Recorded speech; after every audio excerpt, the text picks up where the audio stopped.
Friends, ನಾನಿವತ್ತು ನಿಮಗೆ ಯಾವುದೇ ಥರದ ಆ್ಯಪ್ ಯೂಸ್ ಮಾಡ್ದಲೆ ಮತ್ತು ಯಾವುದೇ ಎ ಐ ಆಪ್ಷನ್ ಇಲ್ದಲೆ ಬ್ಯಾಕ್ಗ್ರೌಂಡ್ನ ರಿಮೂವ್ ಮಾಡೋದು ಹೇಗೆ ಅಂತ ತೋರಿಸ್ಕೊಡ್ತೀನಿ. ಫಸ್ಟಿಗೆ ಗೂಗಲ್ ಫೋಟೋನ ಓಪನ್ ಮಾಡಬೇಕು. ಗ್ಯಾಲರಿ ಅಲ್ಲ, ಗೂಗಲ್ ಫೋಟೋ ಓಪನ್ ಮಾಡಿ ಇಲ್ಲಿ ಎಡಿಟ್ ಆಪ್ಷನ್ ಅಂತ ಇರುತ್ತೆ, ಅದ್ರ ಮೇಲೆ ಕ್ಲಿಕ್ ಮಾಡಬೇಕು. ಆಮೇಲೆ ಇಲ್ಲಿ ಈ ಥರ ಆಪ್ಷನ್ ಬರುತ್ತೆ, ಅದರಲ್ಲಿ ಟೂಲ್ಸ್ ಅಂತ ಇರುತ್ತೆ. ಆ ಟೂಲ್ಸ್ ಆಪ್ಷನ್ ತೊಗೋಬೇಕು. ಟೂಲ್ಸ್ ಆಪ್ಷನ್ನ ಕ್ಲಿಕ್ ಮಾಡಿದ್ಮೇಲೆ ಇಲ್ಲಿ ಬ್ಲರ್ ಅಂತ ಇರುತ್ತೆ, ಆ ಬ್ಲರ್ ಮೇಲೆ ಕ್ಲಿಕ್ ಮಾಡಬೇಕು.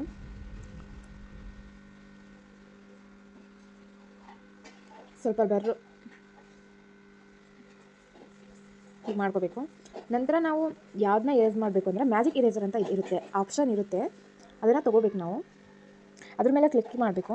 ನಾವು ಇದನ್ನು ಮಾಡಬೇಕಂದ್ರೆ ನಮ್ಮ ಹತ್ರ ನೆಟ್ಟು ಕಂಪಲ್ಸರಿ ಇರಬೇಕು. ಆಮೇಲೆ ನಾವು ಏನನ್ನ ರಿಮೂವ್ ಮಾಡಬೇಕು ಅದ್ರ ಮೇಲೆ ಈ ಥರ ರೌಂಡ್ ಮಾರ್ಕ್ ಹಾಕಬೇಕು. ನಾನು ಇದನ್ನು ಹಾಕಿ ತೋರಿಸ್ತೀನಿ. ನೋಡಿ ಈ ಥರ ಆಯಿತಾ.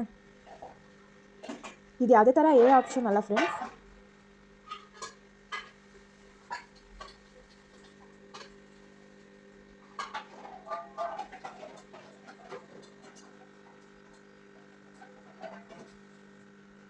ನೋಡಿ ಇದೇ ಥರ ಮಾಡಬೇಕು. ಅದನ್ನ ಸ್ವಲ್ಪ ನೀಟಾಗಿ ಮಾಡ್ಕೋಬೇಕು. ಈ ಥರ ನಾವು ಬೇಕಾದರೆ ಈ ಟೆಂಪಲ್ನ ಸಮೇತ ರಿಮೂವ್ ಮಾಡ್ಬೋದು.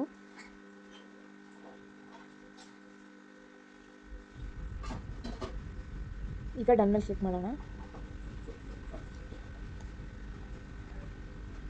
Save copy. ಈಗ ನೀವೇ ನೋಡ್ಬೋದು, ಈ ಥರ ಇರೋದು ಈ ಥರ ಆಗಿದೆ. ಅದೇ ಥರ ಇದನ್ನು ಸಮೇತ ನಾನು ಹೇಗೆ ಎಡಿಟ್ ಮಾಡೋದು ಅಂತ ಹೇಳ್ತೀನಿ. ಫಸ್ಟಿಗೆ ಎಡಿಟ್ ಆಪ್ಷನ್ ತೊಗೋಬೇಕು, ಆಮೇಲೆ ಟೂಲ್ಸಿಗೆ ಹೋಗಬೇಕು. ಟೂಲ್ಸಿಗೆ ಹೋಗಿ ಮ್ಯಾಜಿಕ್ ಇರೇಸರ್ ತೊಗೋಬೇಕು. ಇದನ್ನು ನಾವು ಯಾವುದೇ ಥರ ಎ ಐ ಆಪ್ಷನಿಂದ ಬಳಸ್ತಾ ಇಲ್ಲ, ಓನ್ಲಿ ನಾನು ಗೂಗಲ್ ಫೋಟೋಸಿಂದ ಸೆಲೆಕ್ಟ್ ಮಾಡಿಕೊಂಡು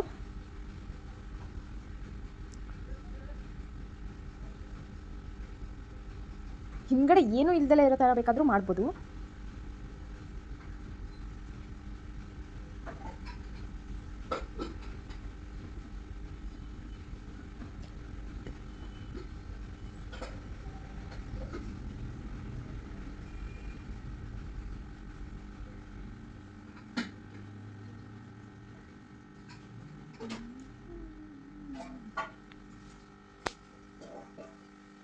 ನೋಡಿ ಈ ಥರ ಬ್ಯಾಕ್ಗ್ರೌಂಡ್ನ ರಿಮೂವ್ ಮಾಡ್ಕೋಬೋದು. ಇದನ್ನು ಬೇಕಾದರೆ ನಾವು ಇಷ್ಟೇ ಕಟ್ ಮಾಡಿಕೊಂಡು ಬೇರೆ ಫೋಟೋ ಬೇಕಾದರೂ ಬೇರೆ ಪ್ಲೇಸಿಗೆ ಬೇಕಾದರೂ ಇದನ್ನು ಅಟ್ಯಾಚ್ ಮಾಡ್ಬೋದು.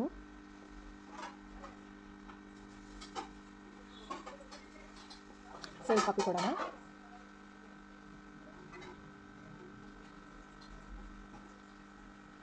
ನೋಡಿದ್ರಲ್ಲ ಫ್ರೆಂಡ್, ಈ ಥರ ಇದ್ದಿದ್ದು ಈ ಥರ ಆಯಿತು. ಬ್ಯಾಕ್ಗ್ರೌಂಡ್ ಏನೂ ಇರೋದಿಲ್ಲ. ಈ ಥರ ನಾವು ರಿಮೂವ್ ಮಾಡ್ಕೋಬೋದು. ಹೀಗೆ ಇಷ್ಟೇ ಫ್ರೆಂಡ್ಸ್. ಹೆಚ್ಚಿನ ವೀಡಿಯೋಸ್ಗಾಗಿ ನನ್ನ ಚಾನಲ್ನ ಸಬ್ಸ್ಕ್ರೈಬ್ ಮಾಡಿ, ಲೈಕ್ ಮಾಡಿ, ಶೇರ್ ಮಾಡಿ ಫ್ರೆಂಡ್ಸ್.